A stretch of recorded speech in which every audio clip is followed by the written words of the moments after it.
I served 22 years in the United States Army. 22 years of sweat, blood, deployments, and sacrifice. I came home from 3 tours, 2 in Afghanistan, 1 in Iraq, with shrapnel scars on my left shoulder, a Purple Heart, and a Bronze Star with Valor. That last one, the Bronze Star, meant everything to me.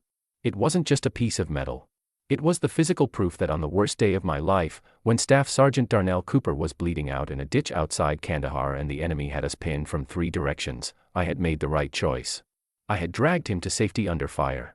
I had been worth something when it mattered most. I kept the medal in a shadow box in my home office.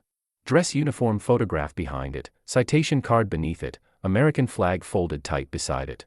Every morning when I sat down at my desk, I was doing contractor work for defense firms by then, transitioning out of active duty, I would glance at that shadow box and remember who I was. My wife Sydney had a shadow box too. Hers held her lieutenant colonel's rank insignia, her own service ribbons, her meritorious service medal. She was active duty, stationed at Fort Campbell, a logistics officer with a reputation for precision and toughness. We had met at a joint training exercise in Colorado 6 years ago. She was sharp, beautiful, confident in a way that made the room adjust to her presence. I fell hard and fast. We married 14 months after we met. Her father, General Raymond Caulfield, was a 2-star who had spent 30 years reshaping Army logistics doctrine. The first time I met him, he shook my hand and looked me directly in the eyes for 5 full seconds before nodding. That nod meant he had decided I was acceptable. I worked for the next 5 years to earn more than acceptable. I should have known something was wrong when Sydney started talking about Derek again. Derek Voss. Her ex-boyfriend from her early deployment years, before I existed in her world. She had mentioned him exactly twice in 6 years of marriage, once to say they had dated briefly, once to say she occasionally crossed paths with him at professional events since he was still serving. Those 2 mentions I had filed away without concern. Healthy adults have pasts. I had an ex-girlfriend from my early 20s. I wasn't threatened by history. But in the spring of last year, Derek's name started appearing more frequently. Derek was at the Logistics Symposium in D.C., he gave a really sharp brief on supply chain resilience. Then, 3 weeks later, Derek actually reached out, he's working on a research paper and wanted my input on some doctrine questions. Then, Derek stopped by the office, he's TDY at Campbell this week. Each mention was casual, professionally framed, dropped into conversation the way you'd mention a coworker. Nothing alarming in isolation. Except I noticed that she started closing her laptop when I walked into the room. I noticed that her phone began to die more frequently, or go on silent more often, or end up face down on the kitchen counter when it had never done any of those things before. I noticed that she started working late on Tuesdays and Thursdays specifically, always those 2 days, and that when I picked her up once, unannounced, to take her to dinner on a Thursday, she had been strangely flustered and suggested we go somewhere other than our usual spot, somewhere across town where we wouldn't run into people she knew from base. I told myself I was reading too much into things. She was a colonel, nearly a colonel, her promotion board was 6 weeks out. She was under pressure. I was being paranoid. I had seen enough of combat to know that pattern recognition, useful in a firefight, could become a liability in a marriage. Then came the charity event at the Fort Campbell Officers Club. It was a fundraiser for Gold Star families, formal dress. Sydney wore her mess dress uniform. I wore my retired dress blues with my medals. The room was full of officers, their spouses, contractors, community leaders. General Caulfield was there, he had driven up from his assignment in D.C. to make an appearance and support the cause. I respected that. Raymond Caulfield genuinely cared about the families of fallen soldiers. I was standing near the bar, talking to a retired warrant officer I knew from my first deployment, when I saw Sydney across the room. She was standing next to Derek Voss. I had never seen him in person before, mid-40s, lean, easy smile, the kind of man who carries himself like he's accustomed to being the most interesting person in a room. They were not doing anything inappropriate. They were laughing at something. That was all. But then Sydney reached up and touched his chest. It was quick, a light touch, fingers brushing the front of his uniform jacket. The kind of touch that doesn't happen between colleagues. The kind of touch that carries history and electricity and familiarity that has no business existing between 2 people who are just professionally acquainted. I watched her hand linger for half a second longer than it should have. And something in my chest went cold. I went to the restroom. I splashed cold water on my face and looked at myself in the mirror. I told myself I was going to go back out there and be calm. I was going to give my wife the benefit of the doubt. I had no evidence of anything. A touch was not a crime. I was a soldier, not a man who fell apart over a touch. I went back out. I was calm for approximately 2 hours. The evening wound down. Sydney was in conversation with General Caulfield and 2 other senior officers. I excused myself to retrieve our coats from the coat check near the side hallway. The hallway led back towards some administrative offices. As I turned the corner, I heard her voice and his. "You know I can't keep doing this," Sydney was saying. "You said that last month," Derek said. "And the month before." A silence. Then, softer, "Ray is right here tonight. Ray doesn't know anything. Brian doesn't know anything. You've been careful." Another silence. Then her voice, low, "I don't want to lose what we have." "Then don't." I stood in that hallway for what felt like 10 minutes but was probably 30 seconds. I felt the floor tilt. I felt my medals on my chest suddenly weigh 100 pounds each. I thought about Kandahar. I thought about the moment before I ran into fire for Darnell Cooper, the way time had slowed and the world had become very simple and very clear. This moment felt the same, a terrible, clarifying simplicity. I did not confront them in the hallway. I collected our coats. I returned to the event. I was quiet on the drive home. Sydney asked if I was tired. I said yes. That night, I didn't sleep. I lay in the dark and I made a plan. Over the next 2 weeks, I moved carefully. I was not reckless.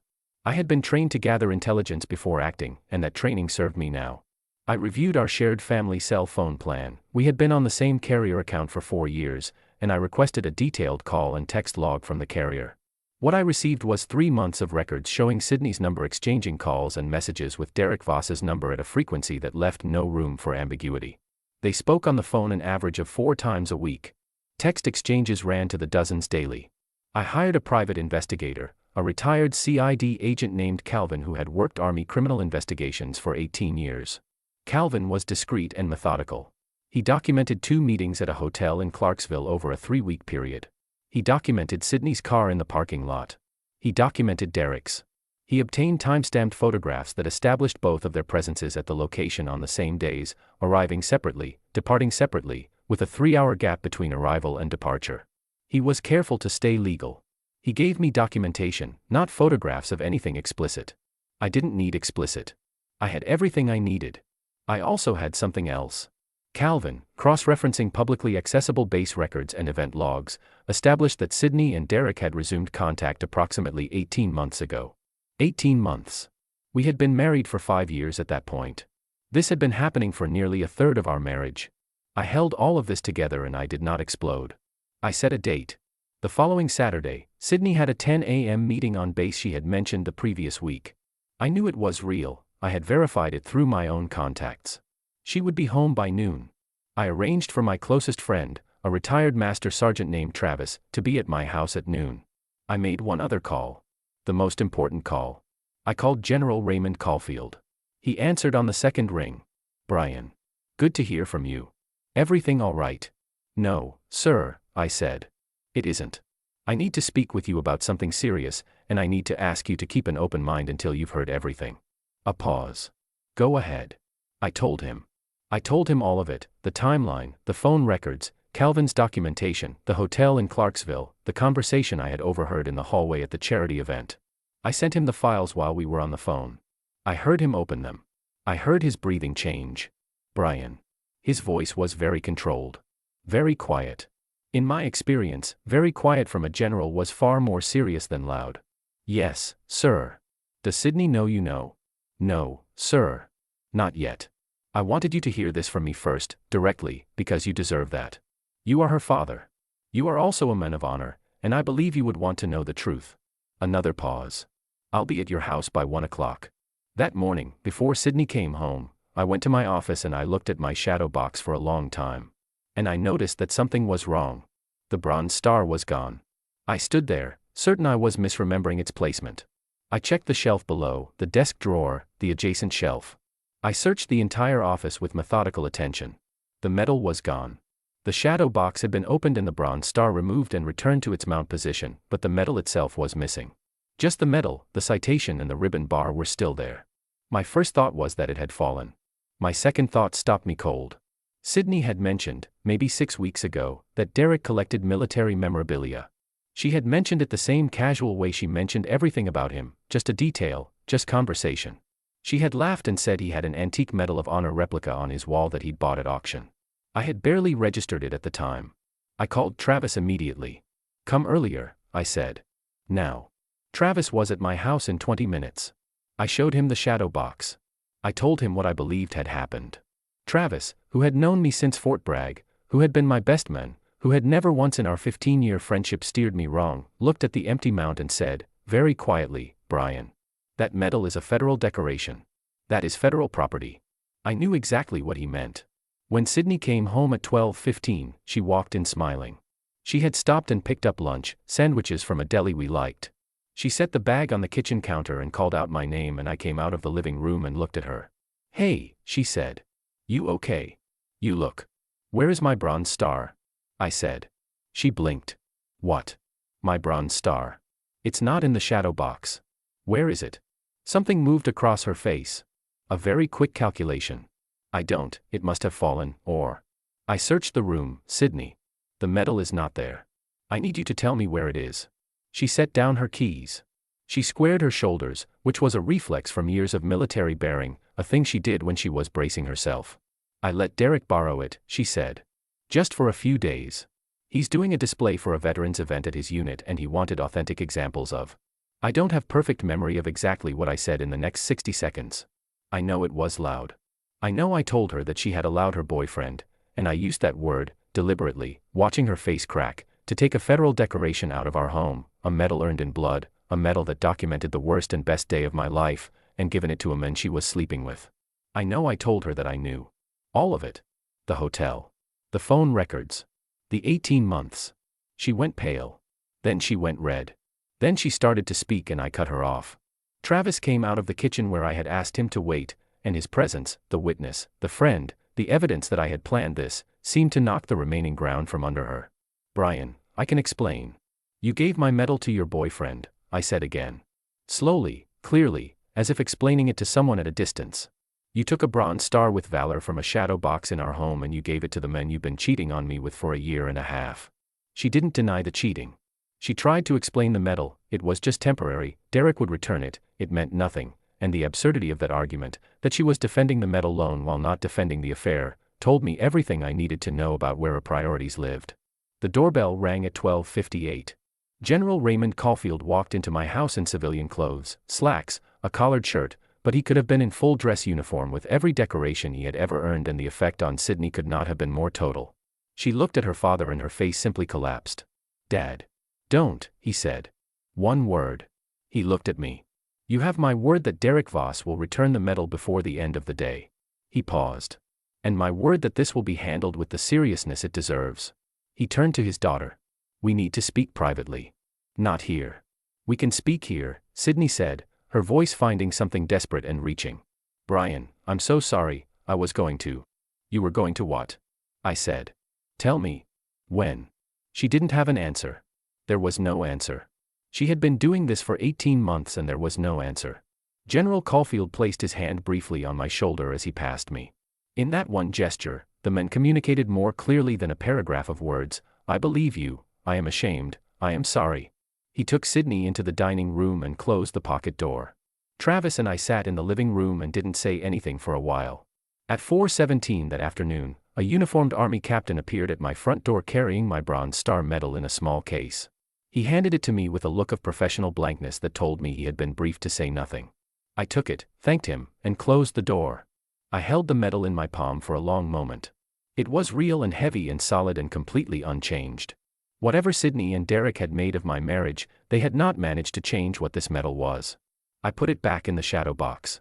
I did not lock the office. I didn't need to lock it anymore, because Sydney would not be in my house much longer. I filed for divorce the following Monday. My attorney, a sharp woman named Patricia Hale who had handled a dozen military divorce cases, moved efficiently. She cited the documented infidelity, obtained from Calvin's records and timeline, and filed for equitable distribution of assets with a full accounting of marital property. Sydney, through her own attorney, attempted to contest certain financial terms. Patricia was unimpressed. Word traveled through Fort Campbell with the speed that only military communities can manage. By Wednesday of that week, the story of what had happened at the charity event hallway, which Travis had quietly confirmed to two mutual friends, was in circulation. By Friday, the detail about the Bronze Star had spread. I did not spread that detail myself. I didn't need to. It spread on its own, and it spread because people who understand military service understand instinctively how profound a violation that was. You do not take a man's Valor decoration. You do not hand it to his replacement. Derek Voss, who had apparently believed his relationship with Sydney was a private matter, discovered very quickly that it was not. His commanding officer, a colonel who had served alongside me briefly at Fort Bragg and knew my name, called him in for a counseling session. Not punitive, technically, but thorough. A senior NCO who had served under me reached out to members of Derek's unit and made sure the context was fully understood. I did not orchestrate any of this. I simply told the truth to people who asked, and the truth did all the necessary work. Sydney was passed over for promotion to full colonel. I won't claim to know exactly what role General Caulfield played in that outcome, or whether the promotion board's decision was connected to her personal conduct. Promotion boards consider the whole record. What I know is that she had been the front runner, and she wasn't promoted, and she requested a transfer to a different installation 3 months later. Derek separated from the Army within the year. He had been approaching retirement eligibility, and the combination of professional attention and personal fallout made the decision easy. He and Sydney's relationship, the grand affair they had conducted with such studied casualness for 18 months, did not survive the public exposure. When the thing people have is a secret, and the secret is taken away, sometimes that's all there is. I heard from a mutual acquaintance that Derek had moved back to his hometown in Georgia.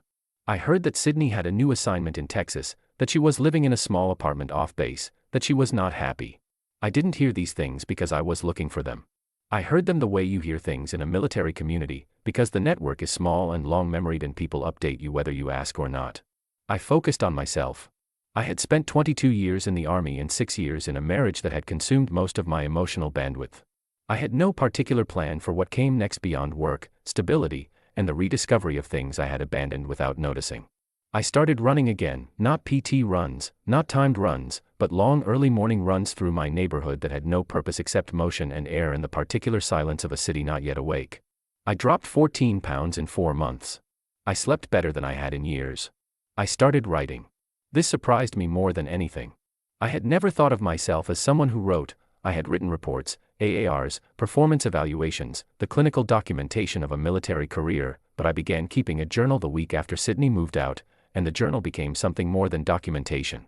I wrote about Kandahar, about Darnell Cooper, about the specific quality of fear that exists in the seconds before action overtakes it. I wrote about my father, who had served in Vietnam and never spoken about it, and about what it meant to be a man who carried things forward in silence. I wrote about the charity event, about the hallway, about the cold clarity of a terrible and simple truth. Travis read some of it and told me I should do something with it. I thought he was being kind. He wasn't, as it turned out. I submitted an essay to a veterans literary journal, a piece about the shadow box and what it meant to know the exact coordinates of your own courage, and they published it. They received more response from that essay than any piece they had run in 2 years. I got emails from veterans I had never met, from Gold Star widows, from active duty soldiers, from the adult children of men who had never talked about what they had done in uniform. I wrote more. I found a literary agent through a connection made at a veterans conference in Nashville. I spent 14 months working on a full memoir. When it sold to a publisher, I sat in my truck in the parking lot of my office building and stared at the steering wheel for a long time and felt something settle. I was 48 years old. I had a book deal and a clean apartment and a running habit and no one in my home who was taking anything from me while I wasn't watching. Darnell Cooper came to the book launch in Nashville. He had retired the previous year as a master sergeant, and he brought his wife and his twin daughters. When he walked into the room, I crossed it in about 4 steps and we shook hands and then embraced, the way men embrace who have been in the dirt together and survived it. His wife told me she had read the essay before the book existed and that she had made Darnell sit down and read it in one sitting. He cried, she said. Don't tell him I told you that. General Caulfield was also at the launch. He had retired by then himself, 2 stars becoming a quiet life in Virginia, and he had driven to Nashville with his wife, Patricia, Sydney's mother, a woman I had always liked, a woman who had sent me a handwritten letter 6 months after the divorce was finalized, the contents of which I will keep private but which I have read perhaps 20 times. The general shook my hand and held it for a moment longer than necessary. I owe you something, he said. You don't, sir, I said. I do, he said. You came to me first. You showed me respect when you had no obligation to and every reason not to. That matters. I told him it was the right thing to do. He said he knew, and that's exactly what he meant. I did not attend Sydney's subsequent career events or track her movements or think about her often. The divorce was final, the assets divided, the legal business concluded. She was a chapter in my life that had closed. I was not angry anymore. Anger is an exhausting tenant and I had evicted it. I was something quieter than angry. I was clear. I did run into her once. 6 months after the book came out, at a Veterans Policy Symposium in D.C. She was there in a professional capacity. I was there as a speaker. We were in the same hallway, a different hallway from the one at the charity event, though the irony of hallways in my life was not lost on me, and we saw each other at about 20 feet. She looked tired. She looked like someone carrying weight they weren't sure how to put down. She had aged in a way that wasn't about years but about something internal. She walked toward me. I stood still and waited. "Brian," she said. "Sydney," I said. A pause.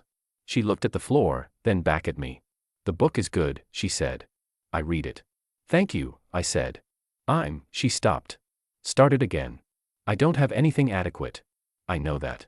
I just want you to know that I understand what I did. All of it. The scope of it." I looked at her for a moment. The woman I had married in Colorado, sharp and confident and beautiful. The woman who had taken my medal from its case and handed it to someone else. Both of those women were the same woman. "I know you do," I said. "I hope you're well, Sydney." I walked to the auditorium. I gave my speech. I got a standing ovation. Afterward, Darnell, who had attended as a surprise, met me backstage with a bear hug and told me that he had heard 2 people behind him crying during the Kandahar section. I told him they weren't the only ones. The Bronze Star is back in its shadow box, in its proper place. I moved to a new house last year, a property outside Nashville, with enough land to run on and a study with good light where I write in the mornings. The shadow box is in that study. I look at it each day and I feel what I always felt, the weight of the thing it represents, the specific coordinates of a moment when I was exactly who I needed to be. I earned that. In a ditch outside Kandahar, under fire, with a bleeding man over my shoulder. No one is taking it again.